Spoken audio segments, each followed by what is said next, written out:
Hi, it's Dave. We're at the Metrotown station of in Vancouver. It is June the 26th, 2019. It's about 11 o'clock at night. What I want to show you here, and that was to distract you right there. What I want to show you here is that there is nobody here. It's 11 o'clock. It's a Wednesday night, and it's the summer. What I really want to show you is there's a history here that nobody wanted me to come here, and the reason is right up there. Now you can only see part of it. Oh, it's better there. You can see more. There's a train just sitting there, and it's been sitting there for about almost 10 minutes now. It's not moving. It's just sitting there. On my way here, a man, a clone, passed by and tried to say that the number 19 bus, which comes here from where I was located, isn't running now. They've got them all shut off for the evening. Well, lo and behold, about 5 minutes later, a number 19 bus came. I asked the bus driver, are these buses off for the evening, or are you still going all the way to Metrotown Station? He said, yeah, all the buses are running. They didn't want me to come here.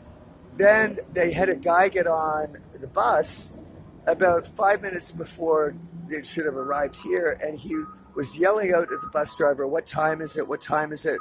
And the driver said he didn't know, and apparently this guy didn't know whether he wanted to get on the bus and come all the way out here, because if he came out here and it was past 11 o'clock, then the Walmart would be closed. So he said it wouldn't be worth the time. Well, they knew I was coming out to the Walmart, so they wanted me to get frustrated and give up and get off the bus and just go back downtown. Well, lo and behold, I turned to my left, and all of a sudden there was an RCMP cruiser there. And the RCMP, like I said, love to take ownership for any kind of bad deeds that they do. Anytime they screw you, they like to let you know that they're the ones screwing you. Like what happened when my last and final bag was stolen about 2 Fridays ago with my bank card in it and any remaining money I had, about $40. They showed up where I sleep at Balaclava and West Broadway. They showed up there when I got off the bus on my way back from trying to find my lost bag. Lo and behold, the RCMP was just sitting there at the traffic light where I usually sleep, just lording it over me that they stole the bag. Well, similarly tonight, they're lording it over me that they closed the Walmart or whatever's going on here. Something suspicious is going on because this train is not moving, and they wanted me to not come here. They wanted me to give up and just not come out to Metrotown. But as you can see, if you look around, the train is just stuck there. And the reason it's stuck there is, assuming I might have taken the train going back home, they would just have this one come to pick me up to create the illusion that the trains are working. The train tracks here are empty. At nighttime, they only have trains that operate when somebody actually appears on the track. Other than that, there's nobody traveling because the clones aren't allowed to go anywhere. They're told where they go there, and that's it. There is no traffic at night in terms of people or cars. There's just, the whole city of Vancouver is empty. There's only, like I keep saying, a 8 block radius around me where there is any human or where there's any activity, I need to say. I need to qualify that. Other than that, the whole place is empty. This train is like so many other trains. It just sits there until somebody comes, and that's random. It's so random that the trains don't run frequently. They don't run every 5 minutes or every 10 minutes. They might run every half hour when somebody actually suddenly appears. If I went up to the train station, this train would suddenly appear to give the illusion that it's actually moving. There's nothing going on here. I've asked where the Walmart is. I know there's a Walmart somewhere here because it's a big shopping area. And three separate groups of people didn't know where the hell Walmart was. A security guard, just to mock me, said he didn't know where it was. And then I came out here and I saw that there's no trains coming or going, or very few. And if you look at the station, it's pretty empty. I don't see any human life there at all, or very little, if any. I don't see anybody going in or out. Just one guy there now that I've talked. But this train, it's just sitting there. It's just not moving.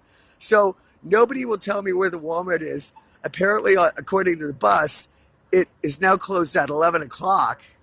And I found that odd because most Walmarts I know are, if they're like in a kind of semi-suburban area like this, are open all night long or they're open till 12 midnight. I've never heard of a Walmart closing at 11 o'clock. Like if a mall closes at 9, it might close at 9 o'clock or it'll stay open till 12 or it'll stay open all night long. It doesn't choose to close at 11 o'clock if everything else closes at 9. It's just an odd thing. The thing is, I was trying to buy a pair of underwear today and I was not allowed to buy underwear. I went to the Bay and 2 different floors I went on, and they both encouraged me not to buy underwear at the Bay, to go somewhere else. I went to get a shave today and a hot shave, and the barber would give me a hot towel shave. He was just going to use an electric razor. Well, the whole purpose of going to a barber shop and getting a shave is so that it's because it's very close. The razor and the hot towel treatment makes it easier to shave. If you're going to just use an electric razor, I might as well just do that at home myself. It's the same thing. I could do that. Then when I said I wanted to get the hot towel, I asked if there was any barbershops nearby. Well, they knew one, but it would cost $50 to give you a shave. It doesn't cost $50. It costs like a 20 or 25, if most. So they didn't want me to have a shave. I went into the YMCA. They wouldn't let me have a shower. They refused me entry because they said I didn't have a membership. But the last 2 times I went there, and when I was in Victoria, they did allow me to come in without a membership. They just suddenly, the issue is they don't want me to have any kind of comfort or luxury at all. They want me to be dirty and smelly so that I feel like I'm a homeless person and my expectations of myself and my life are lower, that I'm just a piece of trash that lives on the street. It's all a horrible, abusive mind game. What's really abusive is that I haven't had a meal in 46 days. What's really abusive is that the RCMP stole my money and my bank card, and they won't give it back. What's really abusive is that they keep harassing me and bullying me every single day. Today's Wednesday, this past Saturday, they handcuffed me and threatened arrest because I was trying to get information on how I could get the hell out of here and see my sister. And they don't like it if I raise my voice at all for the fact that they mutilate me and starve me and molest me and harass me and force me to sleep outside all winter long. They don't like me to express any dissatisfaction with that. So they threaten arrest all the time. Today I was at the Starbucks and this exact same cop who was hostile to me on Saturday came in while I was there and made sure that I knew he was standing right in front of me and that I was under watch. And I'm in a prison 24 hours a day here, and I better behave or else. This is how I am treated here. This is a crime against humanity. The biggest crime is that the people or entities who are here do not have sex organs. The clones have no sex organs at all.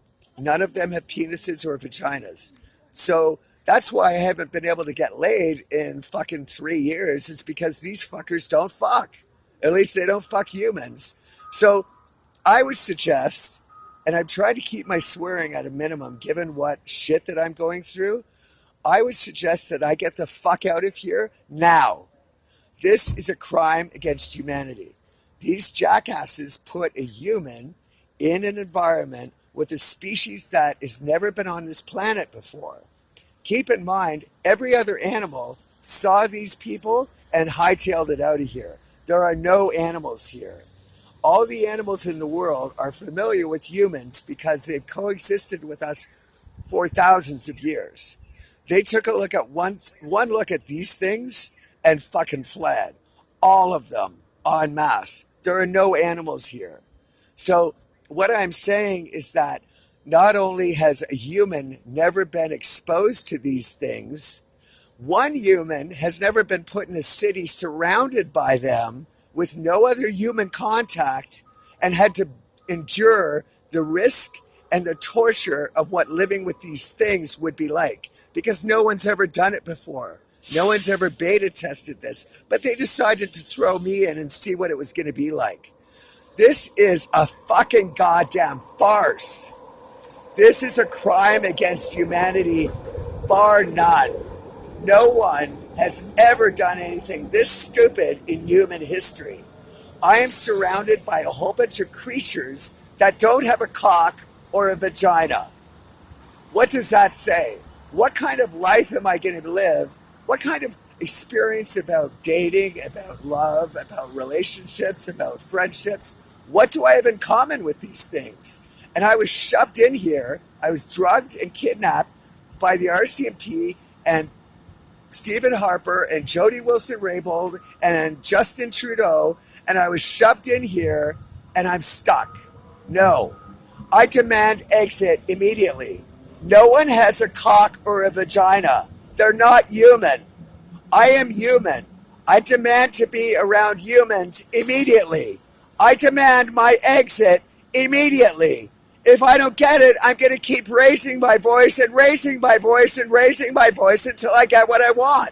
I demand exit from here now. I demand my sister, Kelly Dobson, now. I will not live with these non-humans anymore. They don't have cocks and vaginas. I demand exit. This is the most outrageous crime against humanity ever committed in history. I demand exit now!